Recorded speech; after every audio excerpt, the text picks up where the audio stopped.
Bonjour à tous. Aujourd'hui, on va parler donc des assurances et il y en a encore qui vont me dire non mais arrête de nous parler des sujets, nous on veut que de la voiture électrique là, sinon je me désabonne, c'est pas possible cette connerie. Non, c'est quand même très sérieux et moi je ne le savais pas, je te spoil direct la vidéo. Les assurances donc au-delà d'exploser, ils parlent donc là je suis sur Caradisiac de 8% et ils rétorquent une information donc je ne sais plus qui c'est le nouveau taux.com ou je sais plus trop quoi, et c'est quand même très intéressant, c'est qu'au-delà que l'inflation, on en a parlé, j'en ai parlé dans plusieurs vidéos, l'électricité, etc., on nous annonce 10% uniquement l'année prochaine, on nous annonce pour le moment, mais ça c'est du concret, les assurances, les assureurs sont exonérés sur une partie, ils appellent ça la TSCA. Donc a priori depuis 2 ans, pour favoriser, tu vois bien que la voiture électrique est favorisée au maximum, elle est choyée quand même pour faire la transition écologique. Mais ça me fait penser un petit peu à l'éthanol. Moi, je le savais qu'il allait exploser parce que pareil, il était exonéré de certaines taxes, tout ou partie. Donc on va parler de ce sujet assez rapidement. Et ben, si tu as une voiture électrique ou que tu vas acheter une voiture électrique, et ben logiquement, tu es concerné.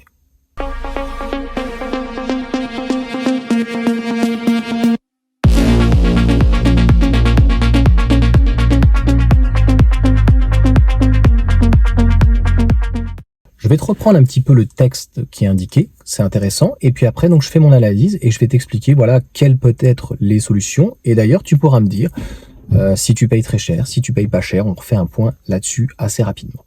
Donc on nous explique voilà assurance sur le point donc de flamber pour les voitures électriques, et en fait il y a un cadre qui a été voté donc de 2021 à 2023 jusqu'à la fin de l'année, PLF 2024, a priori c'était par les sénateurs, et voilà, c'est un texte qui permettait d'alléger la voiture électrique, a priori soit moins cher ou équivalent. En tout cas, ce qui est important, c'est que tout simplement une assurance pour l'heure défiscalisée. Comment expliquer toutefois ces primes inférieures à celles des véhicules thermiques?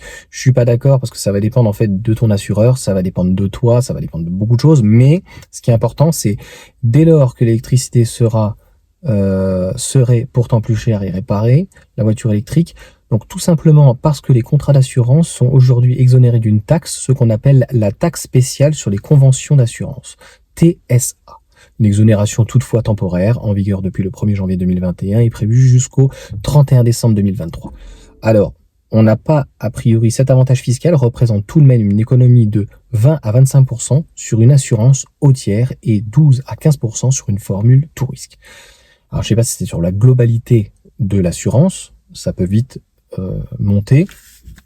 Moi, sur la Tesla, quand je l'ai acheté, là, je vais parler maintenant de moi, tu vois, ça va quand même assez vite la vidéo. J'étais à la Poste me proposait un touriste, je crois que c'était 1300 €. Donc, j'ai failli faire une attaque cardiaque, décédé, et je suis parti. Donc j'ai l'habitude donc de renégocier mes contrats et je suis en partie sur l'assurance habitation. J'en suis extrêmement content de Carrefour, j'en ai déjà parlé, et Carrefour me sort un tarif à 600 € pour la même chose. Donc c'est délirant. Il faut savoir que les assureurs sont des fois spécialisés, par exemple sur le Porsche Cayenne, c'était très bien placé. Des fois ils sont spécialisés sur un type de véhicule, sur d'autres non. Et l'excuse que le véhicule électrique pourrait coûter cher, plus cher, et faux, c'est une excuse, puisque un véhicule thermique qui tape de la même manière, il peut finir aussi en épave, le moteur il tombe, ça y est, c'est mort, quoi, tu comprends. Et clairement, voilà, même si les réparations et les véhicules sont de plus en plus chers, c'est ce qui peut faire monter. Par contre, chez Tesla, c'est que, si je n'ai rien inventé, les voitures sont les voitures les moins volées.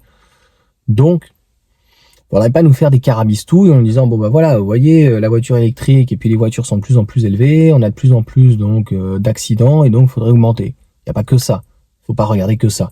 Donc il va y avoir des assureurs qui vont être un peu plus souples en disant oui mais moi la Tesla ça me dérange pas puisqu'au final on n'a pas plus d'accidents, ça nous coûte un peu plus cher, mais à contrario, on récupère nous en tant qu'assureurs des véhicules qui ne se font plus voler.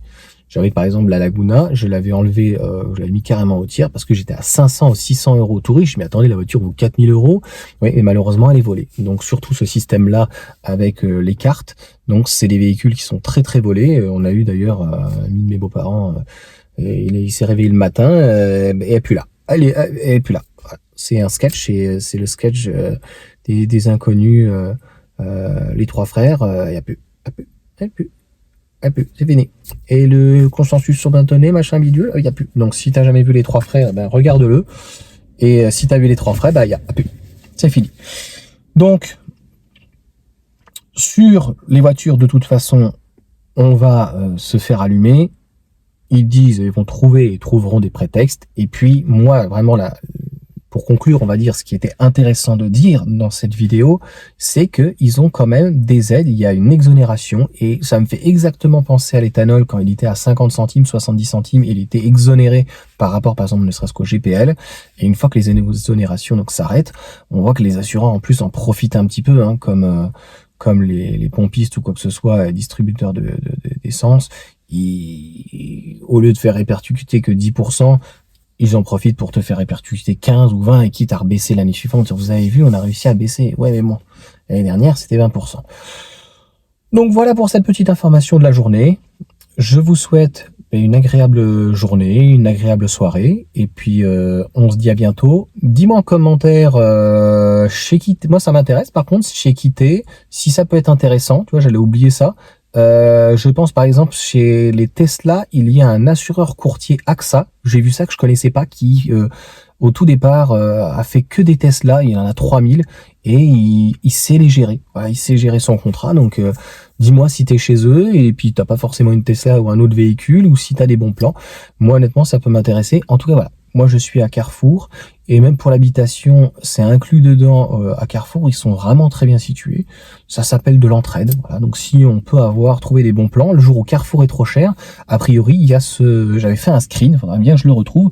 Ce monsieur, je sais plus comment il s'appelle, qui travaille donc, c'est un franchisé, un courtier AXA. Et a priori, il a des tarifs, peut-être pas agressifs, mais compétitifs. Allez, sur ce,